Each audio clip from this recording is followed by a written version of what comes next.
It's Sunday. It's 8 p.m. on the East Coast. It's time for the Sit Down with LB.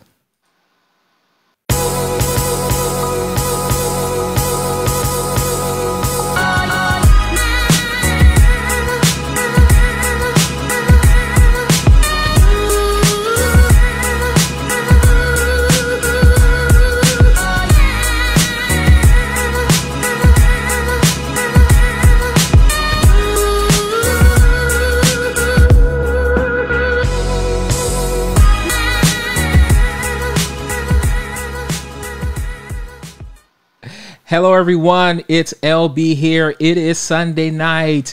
We already have people here, and I know people are excited for my incredible guest this evening. I'm happy to be back with you all after taking a week hiatus. Obviously, last week I was doing the concert with Lyric Opera of Chicago, and that was a lot of fun.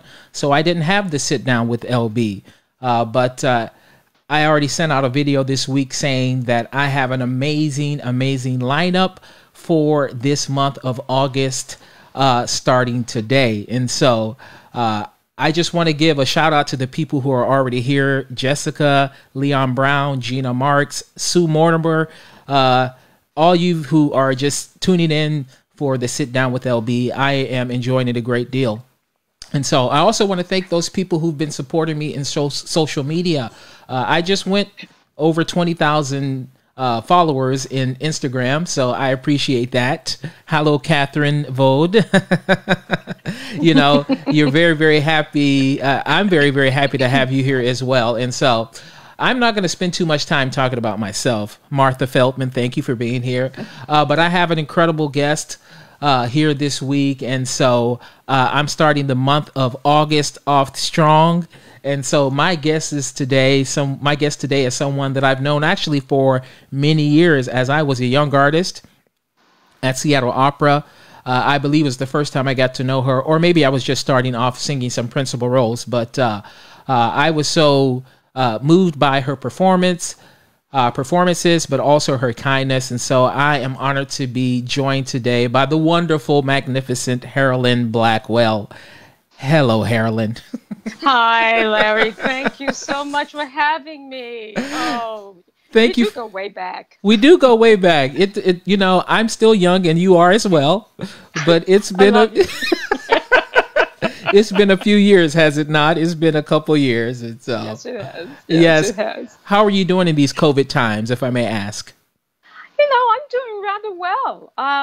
In the beginning, it was, I think for everyone, it was just, oh my God, what has happened to us? But as, you know, the months have gone on, I've been really busy, very busy, and I've been very optimistic. And, you know, I know that we just have to be careful and safe, and we're going to get out of this. And someone asked me this right when everything happened, what's going to happen in the opera world? I said, we're going to be bigger and better.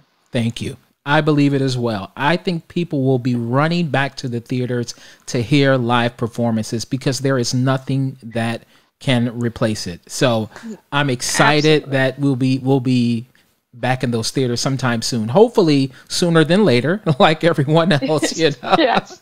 is excited. We have people even from Peru here. So thank you, Ana Maria Suarez and Selena Perryman and Stephanie Van Rigersberg and Tony Barnum from Atlanta and Heidi Skog. Look, all these people are flighting in because they want to see the great Harolyn Blackwell. So look at you brought all these people. I don't know if I get that many followers. You know, if I didn't have you, it would be probably 3 people, but it's all you, Harolyn. I don't think so. Hey, now listen, HB and LB, that's a good combination. There you go. We both have the B's for the last name. So yeah, we have colors in our name too. You're black and I'm brown. So there you go. Our names are black. Yeah, there you go. So let's jump right in. You know, one of the things I love about, you know, this show is I get a chance to know people deeper. And I know about your career and all the things you've done. And for the listeners, would you tell them about your beginnings? You know, we always ask, how did you get started? For myself, I started with gospel music. I started in a big family, 6 kids, my mother and father. My father directed the choir and sang songs. And my mother also, she sang And so it's that's my background, and I always like to know what other people, what their backgrounds were and what they are. And so tell us how you began. What was the beginning for you? The beginning for me, I had a fourth grade teacher, and her name was Mrs. Nancy Notagiacomo, and she discovered that I had a voice. My sister was the one who started with piano lessons, but a year later I started with Nancy Notagiacomo, and I started out as a pianist. And one day she said to my mother, "I'd like to give Harolyn piano lessons."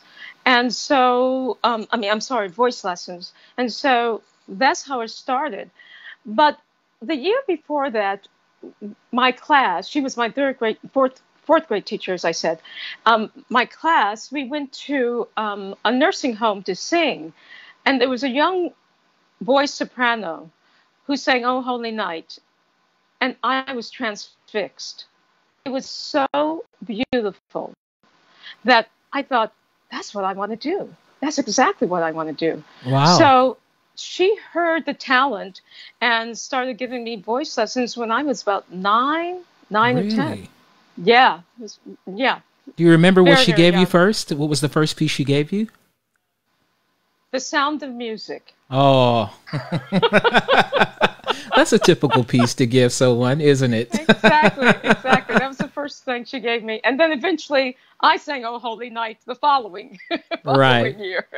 But were you singing Sound of Music at home, or did you love it? Well, yes, but my mother said that I was singing when I was no more than maybe about 1 or 2. I would stand in the back of the car. My father would be driving, and I was sitting in the back of the car, stand in the back of the car, and there was a song by the Chipmunks. Ooh, ee, ooh, ah, ah, ding, dang, blah, blah, bing, bang. And so I would just be singing that song. So I was always singing. But the person who really discovered I had a voice was my aunt.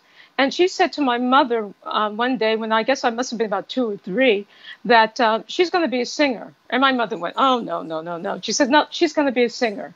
So Wow. my Aunt Mary was the first one who heard that I had a voice. And then the second person was my voice teacher, Mrs. Notagiacomo, when I was 9 or 10. And she was my voice teacher until I went to college. So through, at that age of 9 years old and then going through elementary school and middle school and high school, were you a standout, and were your parents, were they incredibly supportive of you? Oh, yes, I was a standout. So, well, it was funny. I mean, my very first production in elementary school, they chose someone else to sing, but she couldn't sing. So she had to lip sync, and I was in the orchestra pit singing. So Why would they do that? Why couldn't they let you get up there? Well, I don't know. Well, I don't know why. I asked my mother, and she was in charge of the PTA at that point. She was the president of the PTA, and I said, "Wait a second, something's wrong with Right. this, okay?" But like, I should be something's up not, there. it should be I should be me. up there. It should be Your me. mom's like, Harolyn, wait. But I'm sure that person hasn't had the career that you've had, though, right? No, she has not. No, she has not. And then when I went to high school, my freshman year, I started getting all the solos in the chorus, and also doing all of the musicals in the high school. So yeah, I had a lot of performing experience in high school, and at my church we had a small musical theater group that the priest put together, all the teenagers from the church, and so we would perform musicals every summer. So I did everything from Oliver to Brigadoon to The Sound of Music. I was Maria in Sound of Music, Carnival. So I had a lot of performing experience when I was in elementary and high school. So I was very fortunate. Yeah. Did you also have dance? Because musical theater, it's very common that you have a strong dance background. And are you an impeccable dancer as well? Well, I had ballet classes when I was 6 years of age, but I've always been someone who can move well, and I could pick up choreography quickly. So this is going to jump to my West Side Stories days, but the last time I really had formal dance training was 6 years of age. And I was on stage, and I remember Jerome Robbins saying, well, Miss Blackwell, do you dance? And I went, a little bit. And he said, Miss Blackwell, do you dance? I said, somewhat. Well, Miss Blackwell, do you? Yes, I can dance. I can dance. What do you want me to do? Okay. So they gave me a little routine, and I was able to do it. But that first day of rehearsal, when I looked around, and I was literally looking at everyone's feet for the first position, second position, third position, and I'm going, why am I here? Exactly. What am I doing? But I'm telling you, you know who was the first person at the ballet classes? You? Harolyn. I would be in that ballet class at 8 o'clock in the morning. I would go to rehearsal and keep on going. And then another ballet class. Yeah, so, you know, I was lucky. I was very lucky that I moved well and I could just pick up choreography quickly. So, yeah. But, yeah. You know, it's so funny because I was involved in musical theater and doing all these crazy things when I was in high school. And I was doing all these things. And so I remember doing something, going to a call for singers and dancers. In high school, we had a show choir, and I always moved well. I was fine. And then they said, this is a dance call. So I said, I'm a dancer. I get in the room, and I said, I am not a dancer. Not a dancer. People are doing splits that I'm like, what in the world is going on? And I decided then I was a singer who moved well. I was not a dancer. I was not a double threat. I was good. I was a good singer who moved very well, but I was not a dancer, so I do not claim that. But no. Let me say, you have some people. Somebody, Henry Wheatley from St. Thomas says hello. Yes. Oh, Sadie and Mark Rucker. Sadie and Mark Rucker. Of course, our beloved Karen Nelson is there. Yes. Nova Thomas is here. Leon Brown. Yeah, William Berger from the Met, our good friend Christopher Brooks. So we look at all these people gracing us with their presence. You know, Patricia Miller. Look at this. Patty. Look at Patty Miller. Look, all these people. None of these people come when it's just me. It's you, Harolyn. Oh, look at. Oh, this is like home week. I love it. Right. Everybody loves you. So let's fast forward, if you will, to West Side Story. So I know you got out of high school and you went to college. You went to Capital University. Is that correct? That's right. You knew at the end of high school that you were going to pursue music as a career. You knew that then? Yes. No. At that point, I had a nun. I went to all girls parochial school, and it was a toss up because I just figured that, you know, singing. I love singing, but was I really passionate about it? And did I really want to go out there and have a career? But I love singing. So I really at one point wanted to be a history major or a fashion designer. And I remember her calling me into her office. She said, well, you know, what are you planning to do? Where are you planning to go to school? I said, I've been accepted at Catholic University. And she said, so you're going to major in music? I said, I don't think so, sister. And she said, well, what are you going to major in? And I said, maybe history, fashion design. She said, no, it's going to be music. Now, again, being a good Catholic girl, you do not argue with nuns because they're closer to God than anyone else, okay? So you're not going to argue with the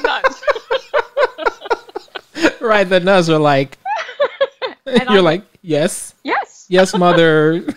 Yes. Yes, Sister Xavier. Okay. There you go. Exactly what I'm going to do. So I went into Catholic University thinking I would be a vocal performance major. And this is funny. I just thought about this. The first role they gave me, because I was on a full scholarship, the first role they gave me, they were doing a production of Le Nozze di Figaro, and they gave me Barbarina. Well, I had never sung an opera before, and you know how many recitatives are in Le Nozze di Figaro. I'm going, oh my God, I can't do this. No, I can't do this. So I called my advisor and said, I'm switching to music education. Let me get out of here, right? I'm out of here. Had you ever sung anything in, maybe in Catholic church you had sung in Latin or something, but had you ever sung in another language before? No. no. Latin was in English, but no. And German, and Italian.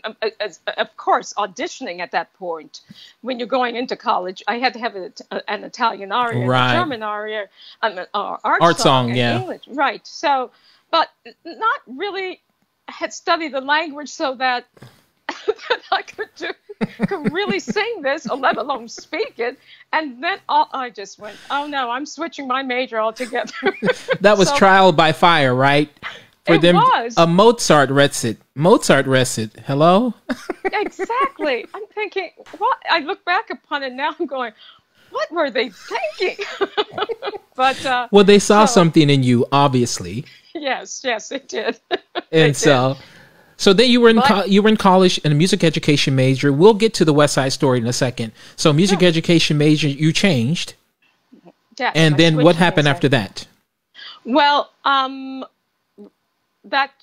graduated, and that first year out of which I taught at 2 parochial schools. Mm-hmm. And then I came back to Catholic University. I found out from a friend that they were holding auditions for the master's program in vocal performance. And I came back and I auditioned, and then I got a full ride for my master's program in voice performance. Great. But where was that? At Catholic University. So you stayed? Undergraduate. Yeah. Okay, great. Yeah. So my undergrad and my master's is from Catholic University. But Catholic University had a fabulous voice program when I was there. Wonderful. Myra Merritt came out of that program. Yes, I know Ms. Merritt. Yes, Myra came out. Carmen Balthrop came out of that program. Oh, great. John Ayler. It was a great program. Wow. So, and the drama department at that point, and also I was spending quite a bit of time in the drama department. And the drama department at that point was number 3 in the country. Okay. So it was really a great time to be there at Catholic University. Did you have some straight theater as well? Some opportunities in that? I did mostly musical theater in the drama department. No, I didn't do any straight plays, which is still is my dream to do a straight play, to be honest with you. Oh my gosh. It's a completely different discipline, is it not? Oh yes. It is. Yes. Well, that's one of my dream things to still do. I appreciate it. Well, you're still performing, and so it can happen for sure, right? Oh yes. Oh no, it will happen. Do you think you're better? Would it be better at comedy or drama? Would you be better at comedy or drama? I would like to do both. Okay. I really would love to do both. Because, often, I think I would love to do both, just to stretch myself in both directions. I feel more of a very comedic type of individual, but there is that very dramatic part of me as well. So, I don't know, I would love to do both, to be honest with you. Okay. Yeah. So, you finished Catholic University, your master's degree, and then how did West Side Story come about? Well, this is a very funny story. A year before West Side Story, I came to do West Side Story. I was up here visiting friends, and dear friends, and they were both on Broadway, and they had said to me, they're holding auditions for West Side Story, and I said to him, I don't have time to come up here for auditions because I've got to finish this master's. I've got to get out of school. I'm not thinking about West Side Story. Number one. Number two, he said to me, have you heard of a singer by the name of Kathleen Battle? Oh. Because they had both attended CCM. I said, no. And he said, watch out for that name. And I think at that point, she might have been touring on understudying Treemonisha at that point, understudying Carmen, I believe. So I went, oh, okay. So fast forward, a friend is at a bar, overhears that they're holding auditions for West Side Story. They had decided to delay the production because they couldn't get all of the original collaborators together that particular year. Mm-hmm. So I said, my then boyfriend called up. He got the name of the casting director, called up and said, I have someone here who'd like to come audition for the role of Maria. And I got an audition. Wow. I literally got an audition because normally, I'm not sure if it's still like this, but then you had to go to cattle call auditions. Mm-hmm. And so you would go to cattle call auditions and you would give them your resume and they would literally just say they would type you out. No, this person, Mm-hmm. no, that person, this person. You didn't even have a chance to sing, dance, or even speak. Okay? They would just type you out. Yes, no. So, no. So I was fortunate that I was able to come and get a timed audition. And I don't know if you know Joseph Joubert. Yes, I know him. Yes, I know Joseph.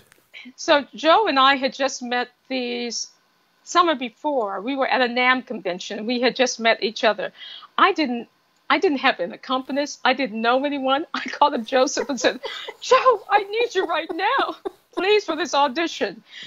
God bless Joe. Joe came and I auditioned, and unbeknownst to me, Leonard Bernstein was in the audience. Oh my gosh. And Jerome Robbins was there. And so I auditioned, and afterwards, Jerome Robbins came up and said, we would like for you to stay and read. Except I didn't know it was Jerome Robbins. And so my friend then was just pointing to me as I was speaking to this gentleman, and I'm going, what is he doing? This is crazy. He's making all these stupid, shenanigans right behind me as I'm trying to talk to this gentleman. And so Mr. Robbins left. And he came, and my friend came over to me. He said, Harolyn, do you know who you just spoke to? I said, I don't know who it was, but he was really a lovely gentleman. And he said, that was Jerome Robbins. I went, okay, I have totally messed up this audition. That's it. Time to go home. That's it. Time to go home. I'm not getting it. I'm not getting it. I didn't recognize Jerome Robbins, okay? Right. I'm not doing this. So went back home, and a week went by, and they didn't call, and I went, oh, great. It was, a great experience. I went up there. I did a Broadway audition. And then they called me and said, yes, we want you to understudy the role of Maria and to sing the song Somewhere.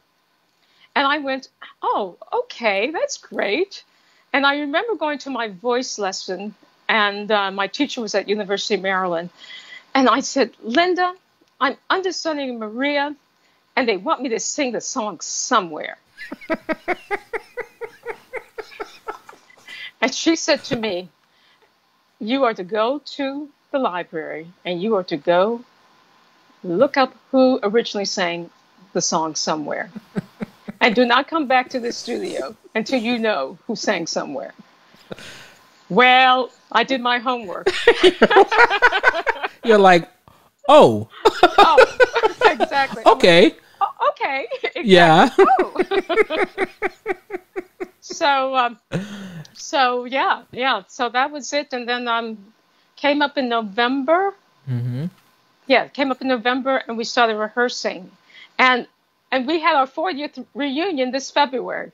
Oh my gosh! It was fabulous. And how many of the people that were in the cast with you then are still active performers and teaching and 40 years later? Many of them. Oh, yeah, great. Many of them. Yes.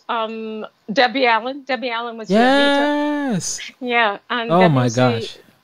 And Josie de Guzman is still out there performing. Who else?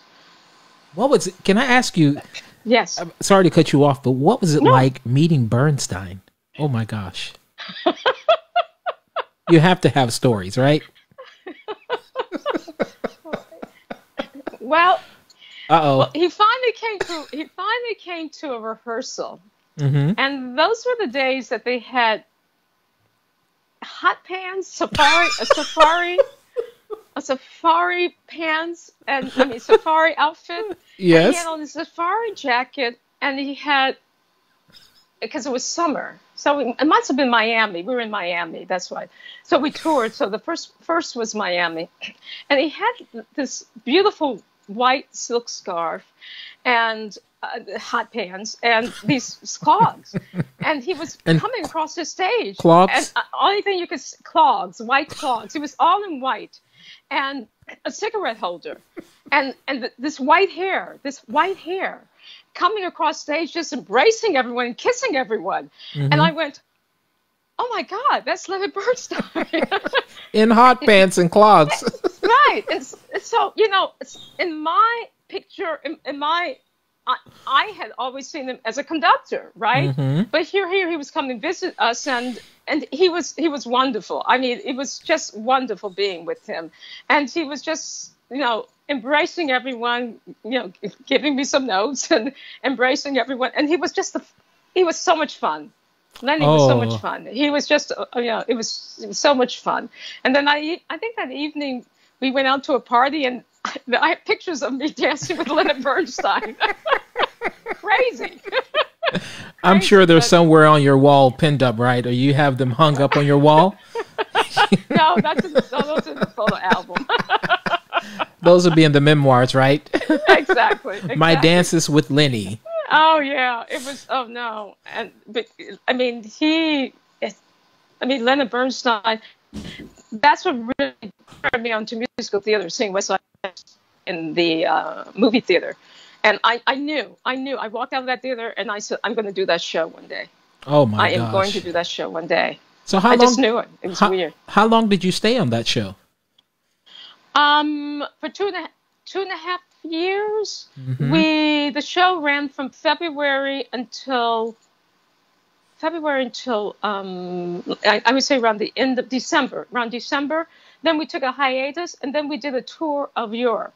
That started sometime in April. Yeah, started in April that year, and we did a tour throughout Europe. It was fabulous. Well, during that 2.5 years that you were doing West Side Story, was there any tug that made you think, I really want to get back and do more Barbarinas? Or I want to get back, I'm being silly, but I want to get back to opera. Was there anything that made you feel like, you know what, I really want to get back to opera? Yes, something just came to me. What was that? That fall we went back to sing at the Châtelet. And there was a performance of Semidamide with Marilyn Horne, Montserrat Caballé, and Sam Raimi. Yeah. And I remember sitting in the audience, and I felt the bug. And then a friend of mine introduced me to Montserrat Caballé. And I went backstage and I met her. And she was so gracious and so kind. And I told her that I was, I had studied opera and I was thinking about possibly going back into it, but quite didn't know how to go about doing this. And she said, well, when you go back to New York, you are to work with Joan Dornaman. Oh. And that was Montserrat Caballé who told you that? Yeah. Oh, yes, my gosh. It was, I have totally forgotten that. Isn't that wild? It was Montserrat. She said, when you go back, I want you to study with the person you need to work with is Joan Dornaman. And so I went back and I started working with Joan. Yeah. And oh my gosh. And you thought, while you were sitting in the audience, were you thinking, I can do that? You said, of course, Sam Raimi, Marilyn Horne, Montserrat Caballé. Was there a part of you just thinking, yeah, you got the bug, but you know what? I can do that. I can do that. Did you feel that? Yes, I did. And this might have been Sam's European debut. I mean, he was really young and just on the scene, and he came out, and I just went, "Oh my God, who is that?" and really, I just went, "What? Maybe I can do this."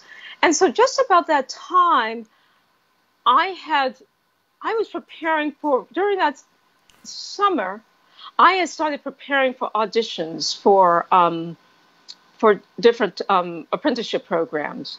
Because what was the turning point, what really made me decide to switch from musical theater to opera, I went for an audition for La Boheme in the parks with Joe Papp in the parks. And they were doing La Boheme, and they were mounting this production for Linda Ronstadt. Okay. And so they were looking for musictas, and I went in and I sang Quando Men Vo, and the music director said to me, well, Miss Blackwell, can you sing Quando Men Vo a third down? And before I knew it, I said, but Puccini didn't write it a third down. He said, I don't know. It just came out of my mouth, Larry. He was like, whoop. And no filter. So he said, no filter. No filter.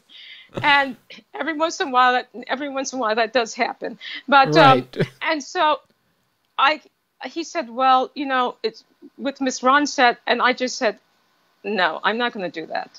I'm not going to do that. And I walked out, and there were a line of women, and they were all opera singers. Some of them I knew. And I said, okay, here's the deal, ladies. You're going to have to sing Quando Men Vo a third down. Good luck. And I walked out of there, and I thought, if we have to change, and it's nothing against Ronstadt, I just thought, if we have to really change Puccini to the point that we have got to make this comfortable for Linda Ronstadt, then maybe it's something for me. It's time for me to move on. Right. And so that summer, I started preparing for apprenticeship programs. My best girlfriend, I said to her, well, what do I do? I've been doing musical theater for 2.5 years. How do I even get into the operatic scene? And she said, okay, let's get a Musical America. And we opened it up. And yes. I don't know if people remember Musical America. That was the Bible. I remember, it's funny because I've been now 20 years. Sometimes I wake up and I'm like, I've been in this business for 20 years. Oh my gosh. I know I'm young, so I'm not saying anything. But I remember when we used to take out the Musical America and say which auditions are happening. They're going to make the announcements. And so the Bible, this thick. The Bible. Exactly. Lugging that thing around or going to the library. Right. At that point, you're a poor artist, and it was expensive then. Exactly. And you would go to the library and pray to God that all the pages would be there because someone would have torn out the People pages. are ripping out pages, and they're like, exactly. They're being like, they're cunning. They're cunning. They're like, no one's gonna sing for this opera company except for me because no one will know the dates. But so you started auditioning for young artists programs then, and so I auditioned for the Houston program, and I was able to audition for the Houston program because John Domain was the conductor for West Side Story. Was the first conductor for West Side Story. So John knew my work, and so I went to Houston to audition, and I also applied to Chicago Lyric Opera. Okay. And that was on a whim. Chicago Lyric Opera was really on a whim. I just thought, okay, that looks good. Chicago. I forgot that it was the Windy City, that I would be there in the winter. But Chicago looks great. So I applied for both of them. I was accepted into the Houston program and the Chicago program. And I decided to go to the Chicago Lyric program. So, great. That summer, I was really preparing for the Chicago Lyric program and the Houston program because I think the auditions were maybe within a couple weeks of each other. And so that was a turning point. Really, that was a turning point that I went, okay, I guess this is now you're going into this full steam ahead. Right. Now, a lot of people think about Chicago and the first thing they think are the cold winters. But Chicago has amazing summers. Do you look back on your time in Chicago? And maybe you don't think the summers are amazing, but I think they're incredible. Tell me about your time in Chicago then. Oh, Chicago, I have to say, do you know, I still wasn't quite sure. Really? And no, I still wasn't quite sure. And I thought, well, this would be an opportunity for me to really find out if this is what I want to do. I said, at the end of the year, I will know whether I want to pursue this and give this 100%, or I will go back and into musical theater. Okay. And so that the first opera I had to do was Le Nozze di Figaro. But not Barbarina, right? No Susanna this Oh time. my Okay? gosh! If you think Barbarina is bad with the rest, Susanna isn't that the longest female? Isn't that the longest soprano role in the repertoire? No, it's not quite the longest. It's the second longest. Okay, I know that I think Susanna is. Oh, is it's long. It's long. It's long. It's Yeah. really long. You Okay. get to the fourth act and you're thinking, why did he decide to give me Davy Annie at this time when I've been running around all night long? I've been putting fires out all night long. Could we call this Le Nozze di Susanna? After all this, now Devienne. Exactly. And I love all my Figaros. I mean, and I love the opera. But I mean, again, I was just, and my Figaro was Terry Cook. Yeah, Terry. Yeah, I love Terry. Terry Yeah. was my Figaro. Oh my gosh. I jumped into it. I mean, literally into the deep end of the swimming pool. Absolutely. And it wasn't swimming. I mean, those strokes were really going. Okay. And, and I remember that first performance coming off stage after Act 2 going, "Phew, I've made it. Oh no, I've got 2 more." You're like, ooh, I'm done. Wait. No. Go get a bite of apple and get some raisins and get back out there, Susanna. So and I remember Maestro Shaden. He was wonderful. Mm-hmm. He said to me, "Harolyn, I wasn't quite sure if you were going to make it." And I said, "Maestro, I liked myself. Okay? I was not going to drown." There you go. There you go. And but then, yeah, go ahead. no, I said, but those are the times you really learn about yourself when you're like challenged with something that is test your mettle, right? Yes, absolutely. And I would say, those 8 shows a week, when you're doing 8 shows a week, you learn about stamina. Mm-hmm. You learn about stamina like no one's business, because just to get out there night after night after night, singing the same thing and having to make it fresh and make it new, because there's a new audience out there. So really, musical theater taught me about stamina. There you go. And then after that, the Young Artist Program changed that year, where we had more opportunities to perform operas and also to go out into the community to perform. And so that was the first year that I understand. It was more of a school in the prior years, but in that year it became a YAP program, a Young Artist Program, and an ensemble program. So, I mean, Larry, I would literally get up maybe about 7 o'clock in the morning, look at my music, go to school all day, come back, and I would just go to bed around 11, 12, and get back up. Sometimes it was so crazy, I would forget to eat. Oh my gosh. I was just because it was intense. It was intense because I had only performed 2 operas in college. Barbarina. No, I didn't even do Barbarina. Oh, you didn't do Barbarina? No, it was Madame Gobineau in the Medium and Janetta in Elysir. Oh my gosh! So to go from Janetta to Susanna. To Blanchen, right. I just went, well, Harolyn, you do like to jump into the deep end. That's true. Well, those had to be fun, though, didn't they? I mean, Susanna, was it not thrilling to do that role? It's a tour de force. I loved it. Yeah, no, I loved it. It was really so much fun, and it was a great cast to work with, and I was so happy. Terry had already been in the in the program, I think, for a year at that point. And and everyone else had been in the ensemble, so I was a new kid on the block. And so, they were so great in helping me and, learn everything. And we had great coaches. We had wonderful, wonderful coaches. And so, but, you're moving to a new city. You don't know anyone. I just really just kind of jumped into it, as I said, into the deep end in all aspects of my life at that point. But it was a turning point. And at the end of the year, I knew that's exactly what I wanted to do. I just said, okay, I'm in this, and I'm in this 100%. For the long haul. And I'm for the long haul. Let's go. So you finished 2 years in Chicago? Was that it? You were in the program for 2 or 1 year? Uh-oh. I was in the program.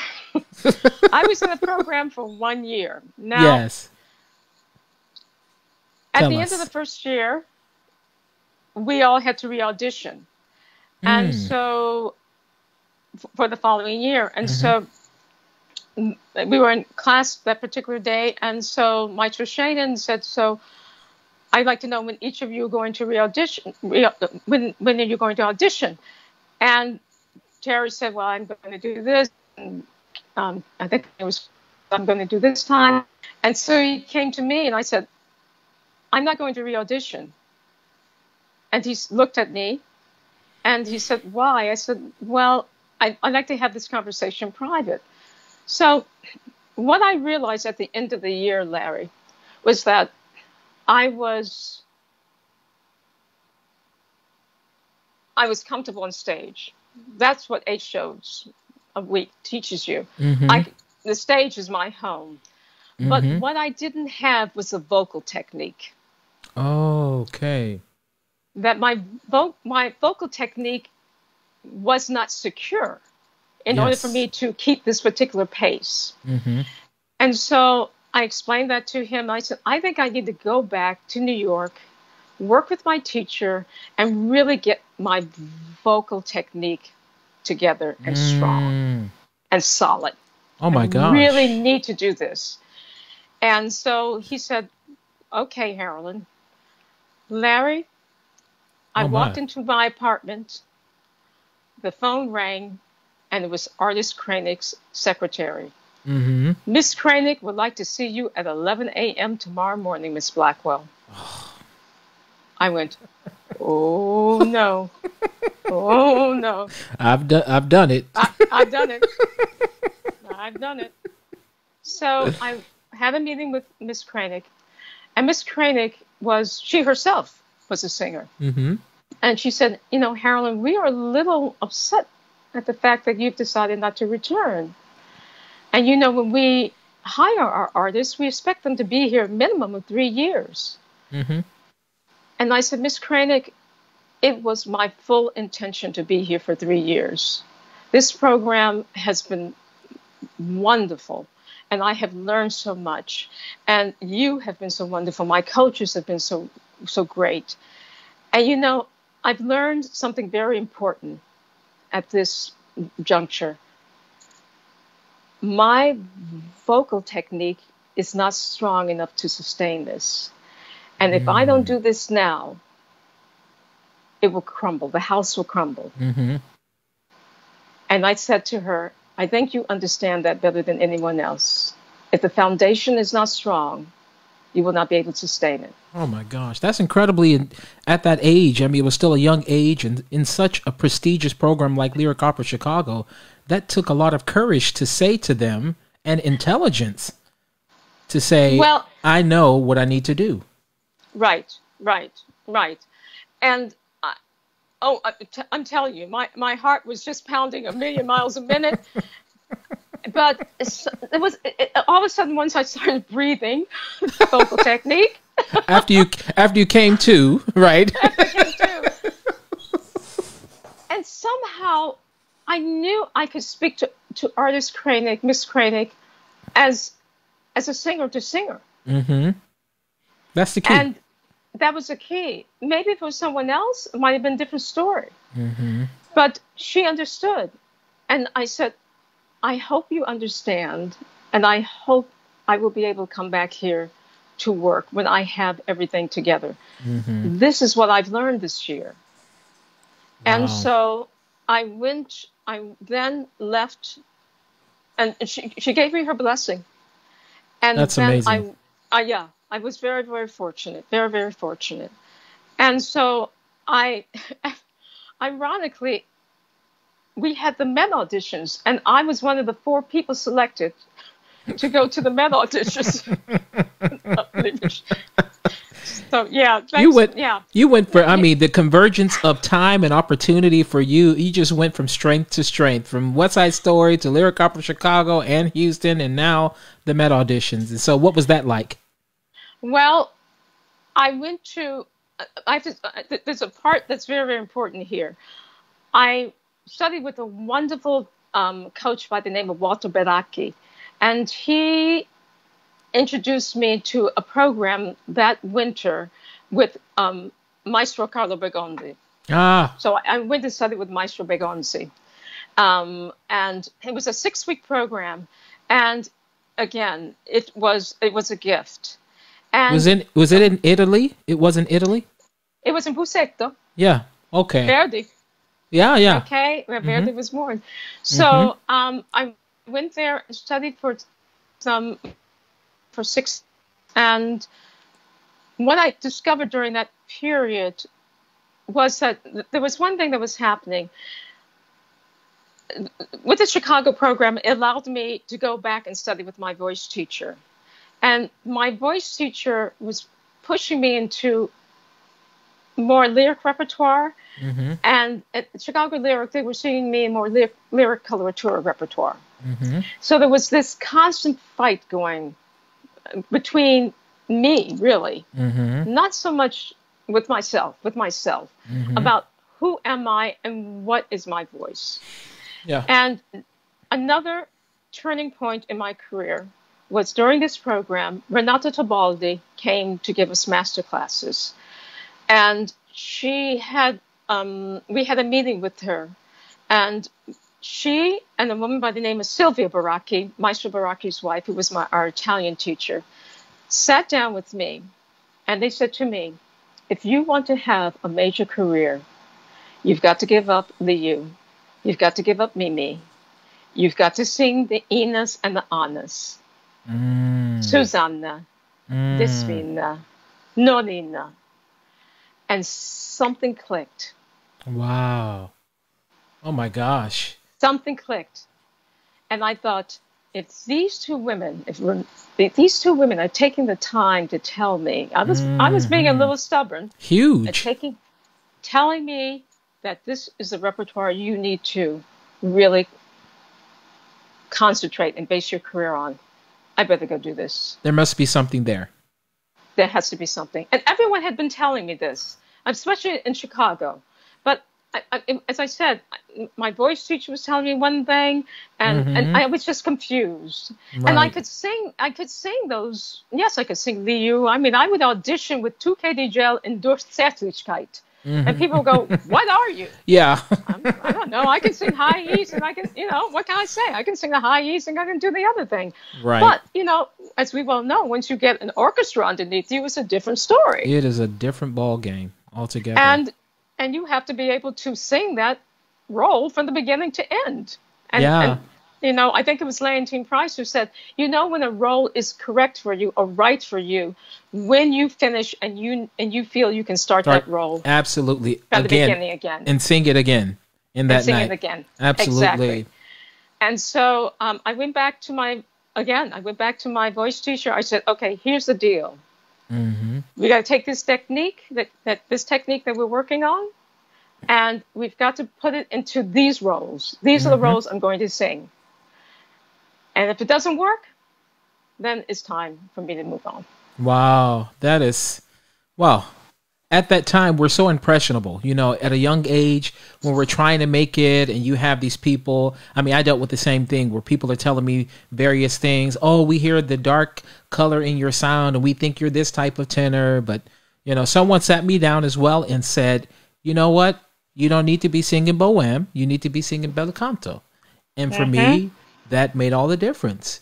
And, Exactly. I listened, and thank God I did. But, you've been mentioning names. You've mentioned Bergonzi. You've mentioned Tibaldi. You've mentioned Bernstein. Can I mention one name for you? Pavarotti. Pavarotti, who I never had the pleasure, the honor of meeting. Oh, yes. What Luciano. you sang with him at the Met? Tell me what that was like. Tell the listeners what that was like, singing with the great Pavarotti. The first time I sang with Luciano was at the Chicago Lyric Opera. Mm-hmm. And he had just arrived from Hamburg. And he was only there for the final dress rehearsal. So I did not have the opportunity to really work with him during the rehearsal period.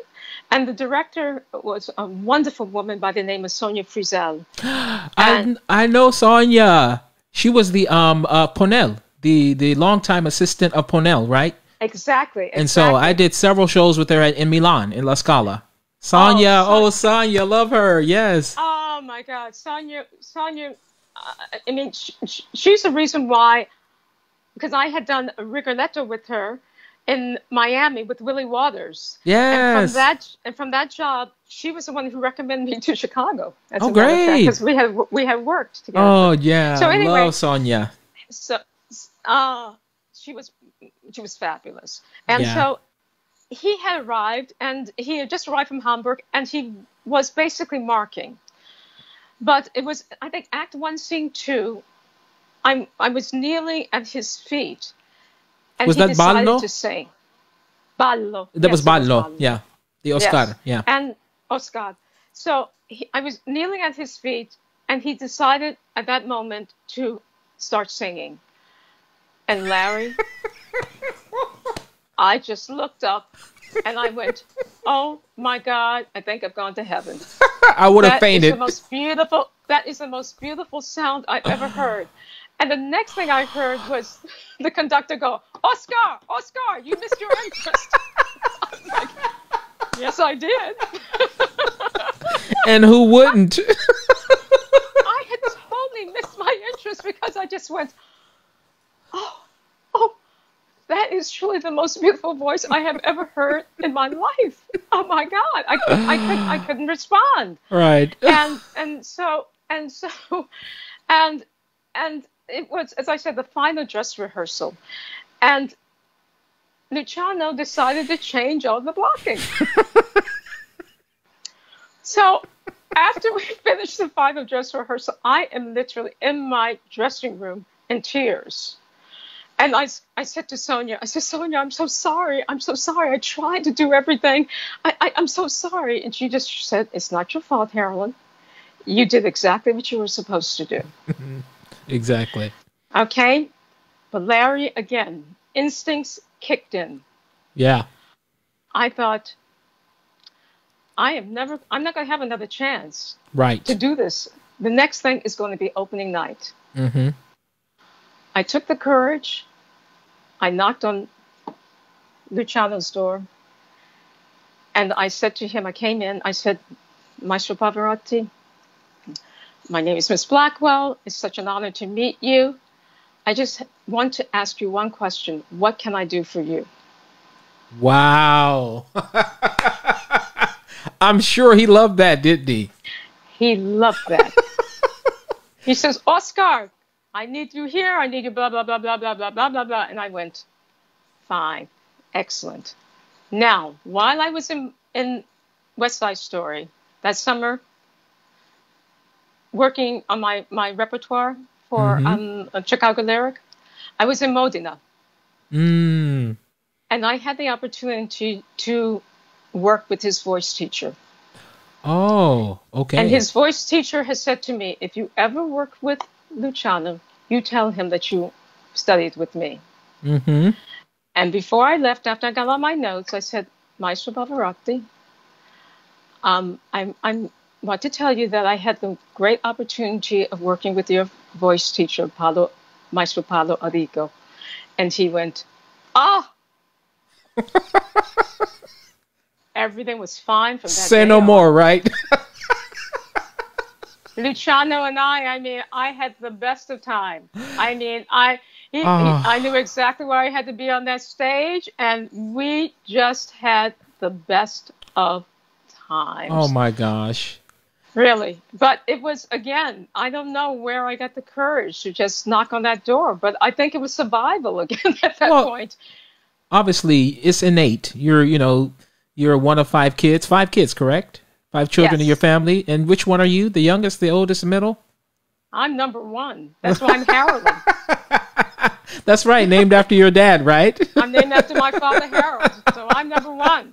But I'm sure, survival, yes, you think you're a leader as well. And there's Yeah. something in you, a sense of yourself that makes you feel like you should, just as you said before, you should stand up for yourself. And you should tell, the people at Lyric Opera Chicago that you need to work on your voice. And you should go to Luciano Pavarotti's door and say, how can I help you? There was something that was in you that made you do it, yes?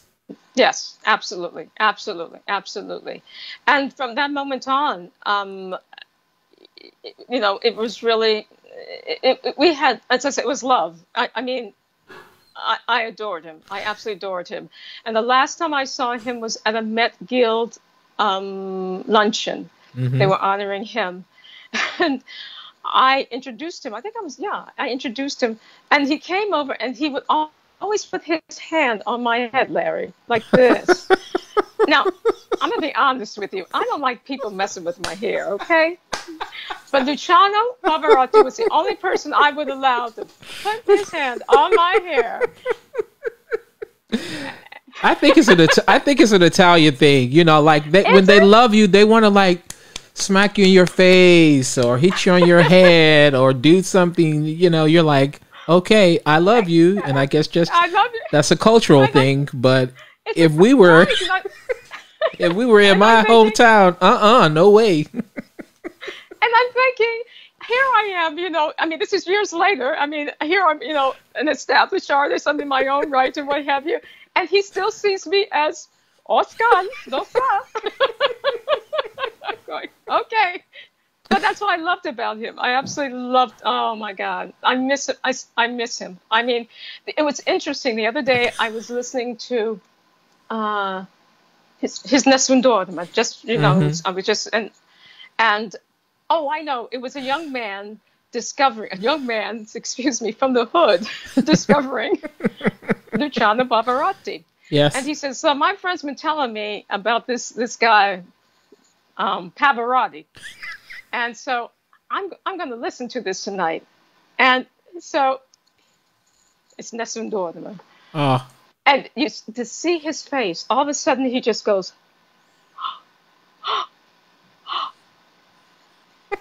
and I mean, it was the same reaction, like me, going. He just said, he stopped and he said, "I can't say anything. That's like angels singing. I yeah. can't say anything," and the tears are just rolling down my cheeks, just rolling down Oh my cheeks. my gosh, I can I miss him. imagine. You I know, miss him every day. well, let me ask you this. I ask many of my guests, what was your most memorable experience on stage? Was it being on stage with Pavarotti, or what was it? One, yeah, that definitely being on stage with Pavarotti. And I would say that production at the Met, that production that I did at the Met with him. I Hmm. love the one at Chicago, but the one at the Metropolitan Opera, I really understood the character. Hmm. Fagioni gave me a little secret about Oscar. He had done research. He had gone to Sweden and had done some research about King Gustavo. And in his court, he said there was a little boy from the Caribbean. Mm. And Larry, that did it. Ding! The light bulb. The light bulb went off. It made me understand everything about that character, musically, vocally, dramatically. Hmm. And that was it. Yeah. And that was it. That was it. And so that moment is one memorable moment.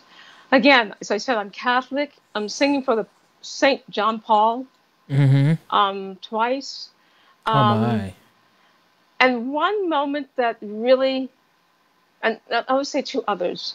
The 9/11 concert that I did in Washington, D.C., and the last one was I was at the Lincoln Memorial, and this was this must have been September, right before um, Obama was elected. And we were doing a tribute to Marian Anderson. Mm-hmm. And it was dawn. And I was standing there on the steps, and this was for Good Morning America. And so they were setting up the lights, and they said, well, we want you to stand right here, Harolyn. I said, okay, great. And as we were about to start, I looked down, and there was a plaque where Martin Luther King had given his I have a dream speech. Wow. And I'm looking down the reflection pool to the Capitol. The sun is coming up. And it was like all of my ancestors were around me. And I heard this voice inside me, and I heard this voice say to me, Barack Obama is going to be the next president of the United States. Oh. I still get chills. It was Martin Luther King there, and just looking at the dawn coming up, a new era, a new era. Mm-hmm. And I heard this voice go, Barack Obama is going to win. Oh my gosh. What an incredible moment. Oh my gosh. And so let's add, we're already at gosh. Someone said really? We're already at an hour, and I'm not going to keep you much longer. A couple more minutes if I can. If you're not rushing off anywhere, you can keep me for another half an hour. Someone told me that there needs to be a chapter 2. You're like one of my, they said that about Mr. Shirley and a couple other people, but they want more of Harolyn Blackwell. Let's talk about some of your influences. I like to talk about the people that inspired you. You mentioned Kathleen Battle. What about Riri Grist? Tell me about her and your knowledge of her when you were a young singer studying and getting into the business. Well, it's interesting. I have to go back when you mentioned George Shirley. George Shirley was I did a NAMM competition, and George Shirley was the judge, and I won that competition. I was one of the winners for that competition. So that was my first time meeting George. Yes. From that competition, I met Adele Addison. Yes. Mm-hmm. Who was my voice teacher when I came here to New York, West Side Story. Yes. Then Riri, I met, as I said, when I was in college, because I was just finishing up, as I said. Mm-hmm. And when I would go to an audition, every time I would walk into a room, they would say to me, "You remind us of Riri Grist." And I'm going, a compliment, right? Oh my God, I was honored. So a couple of years later, I'm doing a German audition tour, and my manager, Sam Niefeld, said, "I want you to contact Riri while you're there." And I said, "Okay, great." And so I called Riri up, and I said, "Riri, my name's Harolyn Blackwell, and I would love to have the opportunity to meet you." She said, "Well, I really don't have a time to give you a voice lesson right now. I'm very busy." And again, it just came out of my mouth. I said, "I just want to meet you in person, because every time I walk into a room, they said that I remind you of you. I just want to meet you. I don't care about the voice lesson. I just want to meet you." Yes. But Riri and I met, and it was love at first sight. Okay, It just went. It was like this. Okay. And so when I came back, my European debut was in Hamburg, singing Oscar. Where she lives. And I called her up and I said, I'm coming to Hamburg, and I want to work on the road with you. And Riri is the one who really did the nitty-gritty work with me. Oh my gosh. Isn't that that is a jewel. That's something that you yes. So Riri and Kathy, and then I met Madame with the Dobbs. And, yes. And Brown, who was the first verse best. Shirley Verrett. I mean, Martina. I mean, all these. And then when I started, Vincent and Florence. I remember going to Verdi Requiem and sitting there opening up and the soloist came out, and I said, who are these two African American singers? I'm going like this. Oh, wow. And then Vincent opened his mouth. I went, oh my God, who is that? Right. And then Florence, and I was going, oh, okay, I've gone to heaven. Okay, I'm fine. Floating out of the Chicago Symphony. Oh so, my. Yeah. So did you meet the great Leontine Price? I've not had the great privilege. I have not, and I don't know that I will get that chance. But for so many, she was such an important, iconic figure in the world of music, as you know. Yes. But did you get a chance to meet her? Yes, I met Leontine. The first time I met Leontine, I sang for her at a gala. So can you imagine? My manager says, well, I said, well, who's being honored? He said, Leontine Price. I'm going, oh. I had to sing for Leontine Price. Okay. But I was a wreck. Oh my gosh. But she was, again, so gracious and so wonderful. And then I met her a couple of times after that. But that was the first time I met her. And yeah. Let's talk about. Go ahead, please, yes, please. No. It's so funny because I was thinking I never had the opportunity to meet Marian Anderson, and I'm working on this project now about the life of Cissy Retta Jones, and that I worked on with Jesse Norman. Exactly. I was going to mention that next. Well, the thing is, because the last time we saw each other is both of us had the great honor of singing tributes at her memorial service last October. Was it October or November last year? It was October. October. Yes. And so that was a tremendous honor for me because Jessie Norman, she was another person that was, of course, larger than life. But please go on with the story you were saying about Leontine, and then maybe we can go to Jessie Norman. Well, meeting Leontine, and again, I heard Jessie Norman when I was 18 years of age in Mexico City. And I was on vacation with my best girlfriend, and we were walking past the theater and saw this magnificent photo of Jessie. I didn't know who Jessie Norman was. And I said, well, we're going to the concert tonight. She said, oh, Harolyn, no, we don't have to. I said, no, we have to. And Jessie, I remember this to this day. I can see her. She literally floated across that stage. Like a regal queen, just stood there. Oh, gosh. Bowed her head. Her accompanist started, and she started singing. And it was as if this sound came from the earth all the way to the top of the building. And again, I just sat there with my mouth open. I was 18.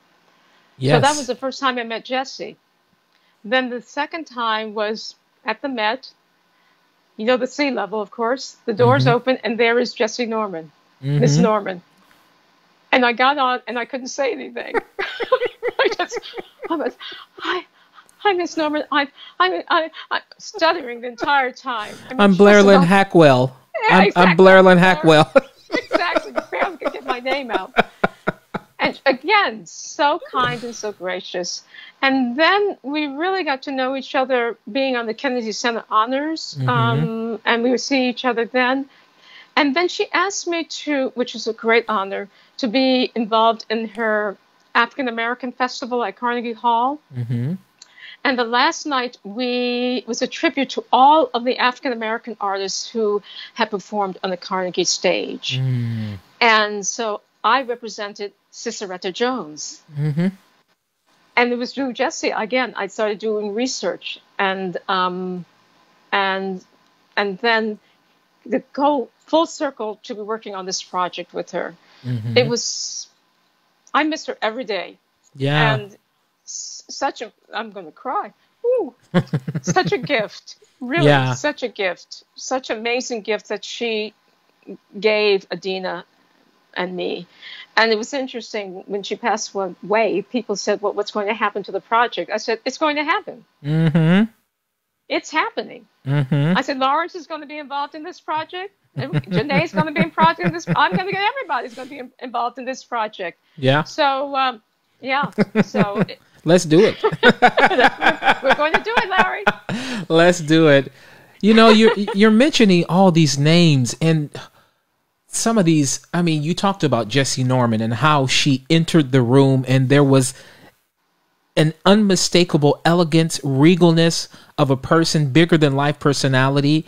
Miss Price, Verrett, all of these names, Kathleen Battle. You know, it seems like today younger singers are not encouraged to be these bigger than life personalities that these people were. You know, they came from a different era. You know, many of them endured racism and other things in the past, that they had to have a certain sense of themselves, exactly, or a persona that they had to present. You know, it's interesting because I talked about having the same management team, not the same manager per se, but Jessie Norman. And when she had a writer, there were things that her writer was this thick. And there were things that she demanded because she had been disrespected in places, but she had a sense of herself that she would not be disrespected. And she carried herself with such charisma and such elegance and such, oh my gosh, you knew that. Talk about how now we don't have, you know, we don't have any people that like that anymore. I don't know. The personas that, you know, we can be that public. The personas. Yeah. Yes. Yes. It's interesting. I think a lot of that changed when the directors became more of the stars. Right. And there was a shift. It was a shift. Because I remember when my first manager, Sam Neefeld, there was Kathleen Battle, there was Leona Mitchell, there was Roberta Alexander, there was Kira Tekanawa, there was Maria Ewing. There were a lot of divas, a lot of divas on that roster, and you know, I remember, I'll never forget this.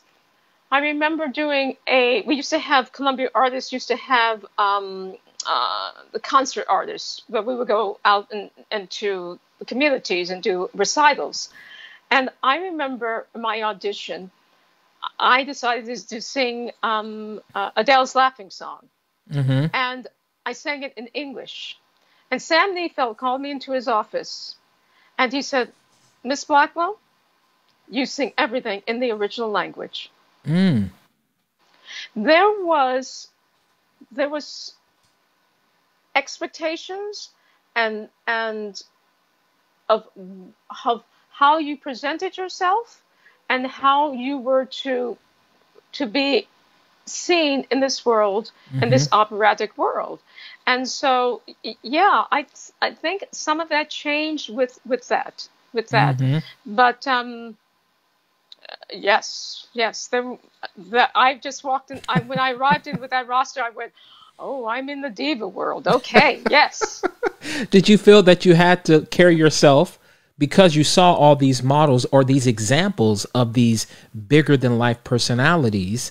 Did you ever feel like, I have to put that on? Or is that even a part of your personality to be that way, to walk in the room with a certain...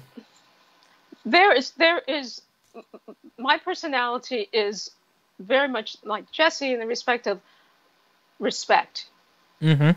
Respect me as a person, as an artist.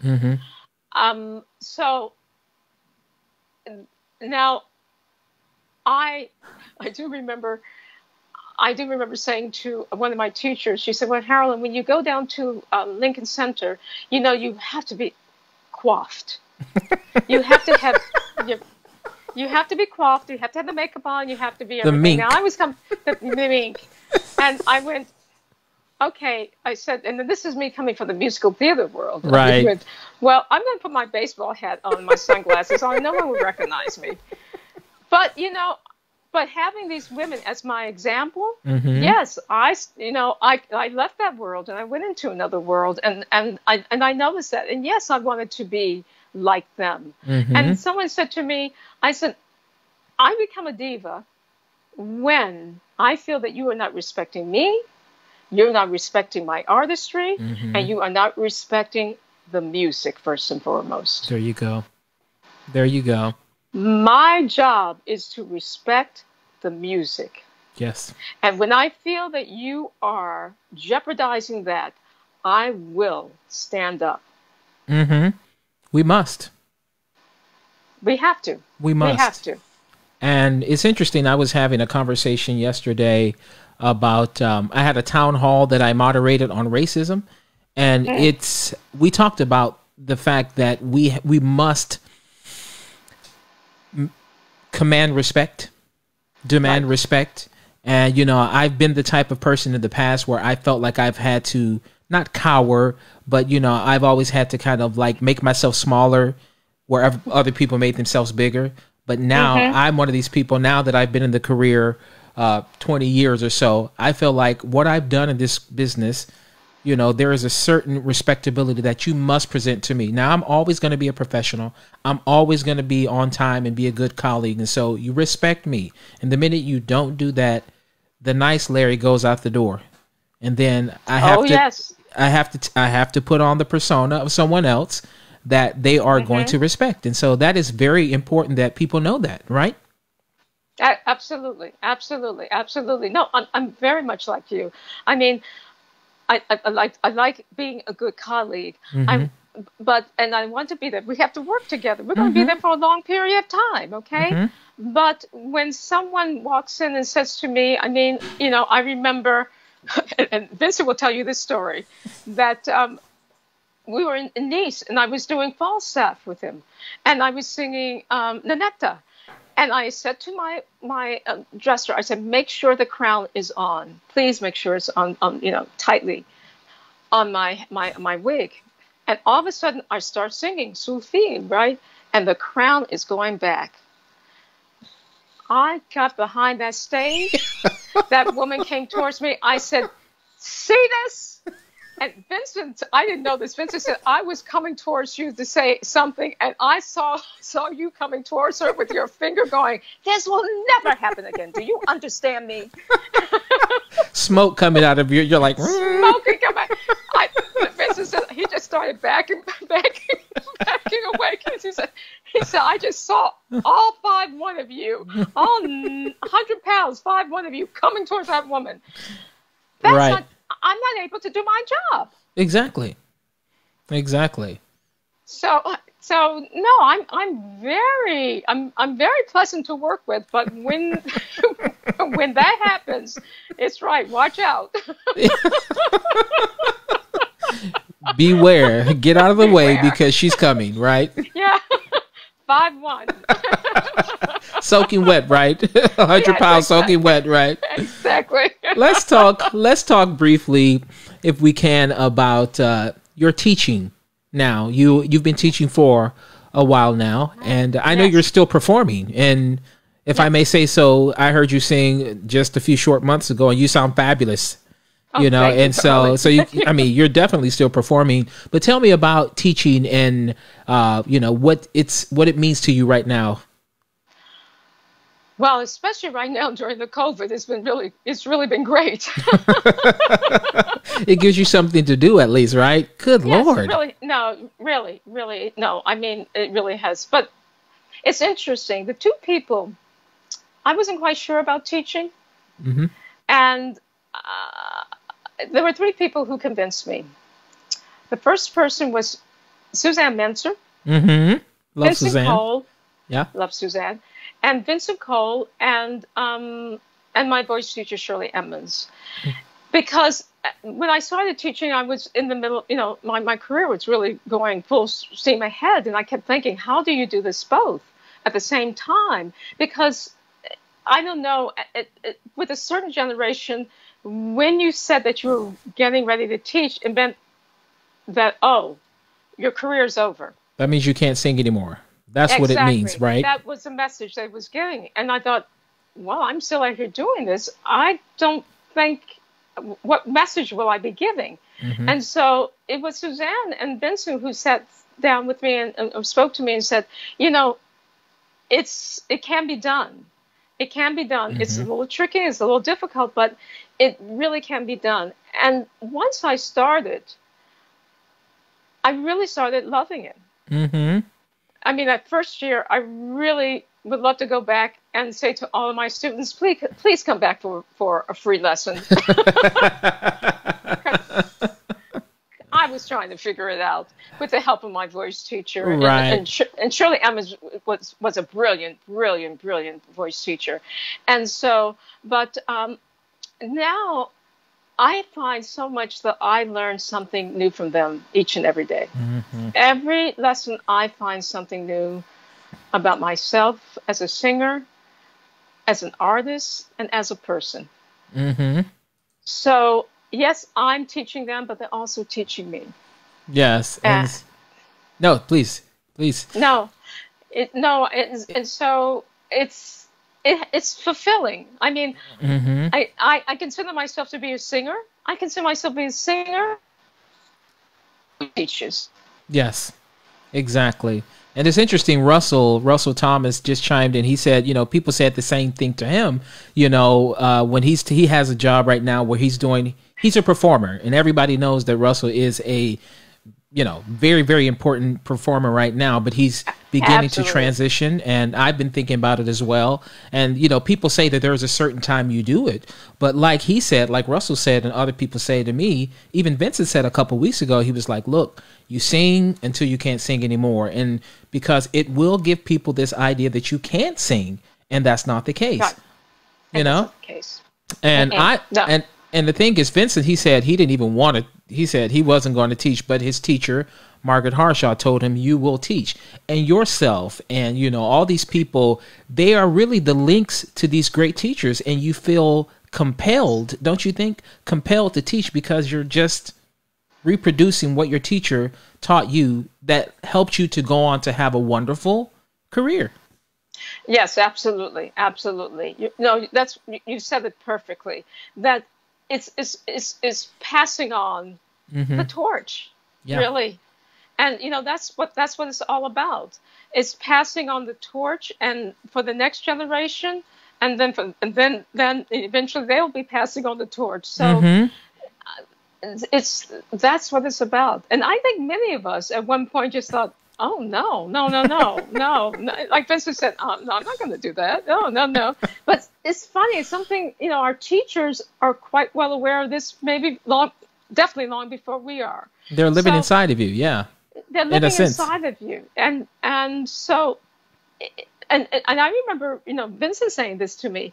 I said, Vincent, what's going to happen? He says, you know more than they do, okay, at this point. And I went, yes, he's right. And second of all, he says, you're going to watch, your singing will improve. Mm. And that's exactly what happened. Yeah. How gratifying is it when your singers do well? Your students. Oh, wow. It makes my heart just beat even faster. And I'm proud. I'm just so proud of each and every one of them. And, you know, I'm in an interesting situation where I teach at Barnard, Columbia, and some of my students, we can take voice students from different areas. I mean, I've had some students who have been theology majors. Mm-hmm. I've had students who have been, you know, pre-med and economic majors. And, you know, Larry, what is important to me, some of them are not going to go out and have performing. They're not going to be performers. But I want them to be good human beings. Mm-hmm. I want them to be good human beings who go out there and they're going to change the world with compassion, with empathy, fight for justice, fight for the things that are right. Mm-hmm. That's what's important to me. And and those who are performers, who see them. I had one student last year. I was doing a project up in Connecticut with New Haven Symphony, and it was the Lincoln Portrait, and Mm-hmm. they wanted me to sing some spirituals as well as some arrangements of some beautiful spirituals, and also to do the spoken. And I said, I think, may I suggest something? May I have a student of mine sing the spirituals, and I'll do the spoken this time. Wow. I know that was gratifying, wasn't it not? Wasn't it? It was really gratifying when she walked on that stage and started singing. I just thought, wow, Oh that's gosh. that's what it's about. That is what it's about. Yeah, paying it So forward and really, paying it forward. investing into this world of music, other people that will be, the great communicators and performers of this great art form we love so much. Exactly. We're keeping it alive, Mm-hmm. and they have to keep it alive, and then the generation after them will have to keep it alive. Music, every time when we have these traumatic moments in our lives, Mm-hmm. it is music. It is music that will always get us through it. Yes. Well, let me ask you two more questions, okay? Sure. I always talk about, and then I'll let you go because we're already, like I said, we're going to have to do part two, Harolyn Blackwell. I'm sorry. You're high. We're going to have to bring you back. And so, I want to give a shout out. Damon Evans. I'm honored, sir. Damon Evans is on here and he says hello. Damon Evans. And of course, Josh Daniels, Greg Fitzgerald, so many people. Of course, Russell, fantastic. you brought Oh, everybody out. You brought the oh, VIPs out. I I always like to love it. talk about, so one question I'll ask you of the two remaining questions. Did you ever deal with any overt racism in this business as being a singer of color? I would say there was only one incident that happened to me that I know of. Maybe Mm-hmm. there were other incidents that I was not aware of, but there was one incident that happened to me, and it was, I won't say the opera company, it was about the role of Blondchen. Mm-hmm. And my manager called me up and said the opera company is very interested in you. And about a week later, I didn't hear anything. Okay. Then about a week and a half, I called him up and I said, um, "Have you heard anything about the production? Are they interested or not?" And he said, "Well," I said, "What do you mean, well?" And he said, "They decided to go a different way." I said, "What do you mean they decided to go a different way?" Mm-hmm. And he said, "Well, the director wanted someone." I said, "Okay, the blonde." I said, "Did you tell him that Riri Gris, Kathleen Battle, Gwendolyn Bradley?" I went down the list, okay? All these African American women, all these women of color who have done this role. He said, "Yes, I did, Harolyn." I said, "Okay, all right, fine." I was steaming. Mm-hmm. I was steaming. He called me back a week later and he said, "Harolyn, we just got a call from Aix-en-Provence. They're doing interviewing and they want you to do Blonde." I said, "Take it." He said, "But we don't know how much money." I said, "Take it." He said, "But," I said, "Take Take it. it." Larry, I went there and it ended up being absolutely the greatest experience. Mm-hmm. First of all, I had, it was a crazy production. It was a crazy production. But I got fabulous reviews. Mm-hmm. I was the only one who was not booed. It was a strange production. I was the only one who came out of that production Unscathed, unscathed, right? unscathed. And third of all, it was broadcast throughout Europe. Huge for you. Huge for me. Yeah. So I always say when God closes one door, he opens a better one. There you go. There you go. So that is the only time. I can't say there were other times, but Mm-hmm. that's the one time that I know definitely. But I was just thinking, I was just thinking about this, that we just had our 34th, and you said, Damon, we just had our this is the great thing about COVID. We had our 34th anniversary of the Glyndebourne production of Porgy and Bess. Yes. And Damon Evans was in that? Yeah, Damon was in that. Damon Evans, Greg Baker, Cynthia Hayman, Cynthia Oh Clary, gosh, look at that. Willard White, Look, oh my gosh. Bruce Hubbard. Bruce. Oh. Bruce Hubbard. R.I.P. Oh. Rest in peace, right? Oh my gosh. Yeah. Oh my God. And John Banks is on here too. He said, tell the story. John Banks says that. Tell the story. So, I mean, this has been a dream of mine for nearly, I would say, our 20th anniversary, and finally, I mean, I kept saying to everybody, God, how can we possibly get everyone together? And finally, I was talking to Collington Freeman. Collington. And I said, Collington, I said, do you think we can do this? He said, yes, we can. I went, okay. Then I called Damon. Damon, you think we can do this? Yes. Damon got on there. That Facebook was going left, right, and center. And we managed to get Simon Rattle, Trevor Nunn, Brian Dickey. We got the majority of the cast and chorus, and except for Bruce, of course, had passed away. Camellia Johnson had passed away. Mm-hmm. But basically, we were able to get everyone thanks to COVID. Oh my gosh! I bet you enjoyed it immensely. Oh my God. The stories, we were crying, we were laughing. It was so emotional. Craig Rutenberg. Craig! Love Craig. It was home week for the P&B cast of Glyndebourne for our 34th anniversary. It was fabulous. Damon Evans said 36 people total. Yes, that is 36. huge. Oh my gosh. 36. That's right, with 36. Oh, wow. What is it like? I'll ask you one more question too. What is it like to recount these, when you can go back in time and just reconnect with people like all these names you just mentioned, and share these beautiful memories now that you're, not singing as much as you were, back then, but you all have these incredible memories to share with each other. I feel so blessed. Mm-hmm. I feel so blessed that to have had to have worked with all these great artists, and who all had great careers. All of them had great careers. Yeah, right. And to have had the opportunity to be on the stage with them and to learn. Being on stage every night with Luciano was a voice lesson. Mm-hmm. A voice lesson every night, being on stage with him.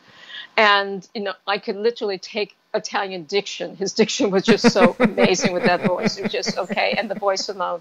Or, being on stage with Vincent and singing Lakme. I remember that at Seattle. Oh, yes. I remember that. Yes. Oh, and, I remember saying to him one night, I said, okay, Vincent, I want a voice lesson. Give me a voice lesson. He's like, what, Harolyn? I'm going, yeah, you're such a great artist. I want to know. I want to know. So I've been blessed to have been with so many people, and so many people have been so gracious and so supportive throughout my entire career. I see people like this, like on you mentioned Sue Mortimer. Sue Mortimer was my family up in Toronto when I went up there to do the Ballo and to do the Figaro, and we're still dear friends. Henry Wheatley, all these people who have been in my life and who blessed me, and I hope with my performance I've blessed others. Yeah, that's what I hope. Such a rich life, a rich life. Yes. Yes, and how blessed. It was funny. One day, someone said to me, I was standing. This was the time I was doing the FIA, and someone said to me, "Wow, Harolyn, who's your publicist?" And without missing a beat, I said, God, walked away. Absolutely. He's taking me on this journey. He continues taking me on this journey. So I'm grateful. I'm grateful to him. I'm grateful to all of my colleagues and all my teachers. I'm grateful to my parents. I'm grateful to my husband. I've always had a village. It takes a village. It honestly takes a village for you to do what you have to do. Yeah. And I'm grateful to each and every person who's been in my life so far, and all the people I'm going to meet. Yes. I mean, you still have many years of singing left, so, there's still left to be done. Somebody said, do you still teach at MSM? I know you do, yes? I will start at MSM in the fall. Okay. I will be teaching. Damien and I will be up there. Damien Sneed and I will be up there, causing some ruckus. Okay. Right, Damien, who we both love. All of us love Damien. Yes, so here's my last question, and then I'll let you go because I'm sure I've taken enough of your time. But we may have to. My pleasure. We may have to do Harolyn Blackwell too. Okay, that's fine with me, Larry. The second chapter. That's fine. So when many years down the road, because you have many more years left with this, on your tombstone, if you could write, as an artist, I want it to be this, and I want people to remember this about me, what would you say? I know that's hard. That's a hard question, right? Wow. Yeah. No. I would want people to remember that I gave them joy.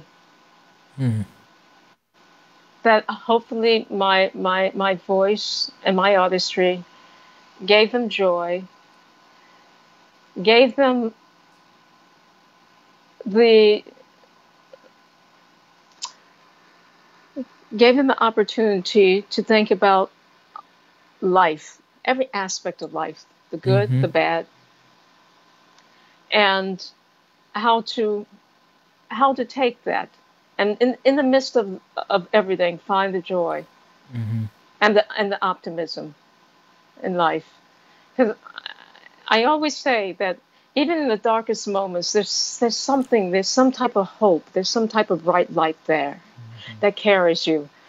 I mean, Larry, let's face it, 401 years, what has carried us? That light. Yes. That hope. Yes. That no matter what. Yes. Wow. Well, that was beautiful. That was beautiful, Harolyn. I'm going to have to bring you back. I'm sorry. Somebody said they're not sorry. I'm sorry, but this has been so incredible. Gosh, this is a wonderful way to start out the month of August. And so thank you for your generosity and your kindness and just being up for this. It has meant a lot to me. And obviously all these people, Patrick McCoy, Kenneth Hansen, Leon Brown, Rich Fong, Foley Brown, so many people who just, Barbara Wright Pryor, who, Jim Lieberthal, who loved this one, Laquita, everybody keeps chiming in here. We love Harolyn. We love Harolyn. So, Deborah Lamb says, so people are constantly saying, they enjoyed this one. So thank you. No, all the way from, we have someone from, I think from Moscow or France, Lee Ellen. Wow. We have, look at all these people you're bringing in, Selena Perryman and Josh Daniels and Lee Ellen and Jessica Philpott. I mean, I could go on and on. Beth Parker, so many people, Gina Marks, Jim Lieberthal. They're just like chiming in. And so thank you. Lemmy Pulliam was in here earlier. So they all love you. We may have to do, you, everyone. And that's a voce. Lemmy, that's a voce too. But I'm going to have you back at some point, okay? We'll figure out. That, Larry. And we'll have, thank you for being here. Please give my best to Peter, and we will be talking very soon again, hopefully. And thank you for this time. So thank you, my love. You're getting applause from all, even people from Maricela from Mexico. She's in here. Kevin Short. Kevin, my boy. Short. Juliet Stevens. Yeah. so many people. Thompson Rowe. Okay, I'm from New Zealand. Look at that. Somebody from New Zealand. So yeah. So see how popular you are? You're popular. Yes, I know. Gosh. Well, so. we have to do this again. It's been truly an honor, and bravo, Larry. Thank you. Thank you. I remember you, when we first met in Seattle, and I just thought, wow, he's going places. This is major. This is major. What is that little guy doing? That's what you said. Patrick McCoy says, when are we going to do a duet concert?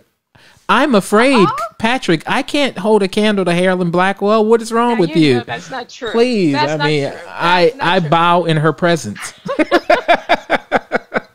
Tell Patrick, okay, he's the person who's going to have to pull this together and make it happen, okay? Patrick, you have an assignment. You have an assignment, Patrick McCoy, a duet concert with Harolyn Blackwell and Lawrence Brownlee. Okay, yes. Perfect. But love you too, my dear. Thank you so much. Thank you so much. Thank you so much. And thank you to everyone for being here. My gosh, what a fun one. Sadie, all of you, thank you for being here. This was just absolutely such an enjoyable one. And there will be more. Next week it's going to be another one. And one of my favorites will be here. My girl, Pretty Yende, will be here next week on the Sit Down with LB. So we're going from strength to strength. And so Harolyn started it off strong, and then we'll continue next week. Next week with Pretty Yende. So thank you all for. It'll be at an earlier time because Pretty's in Amsterdam. So I will put the information on here what time it'll be here, but what time will be on next week. But tune in next week, August 9th, for another episode of the Sit Down with LB. Thank you so much. Have a wonderful day.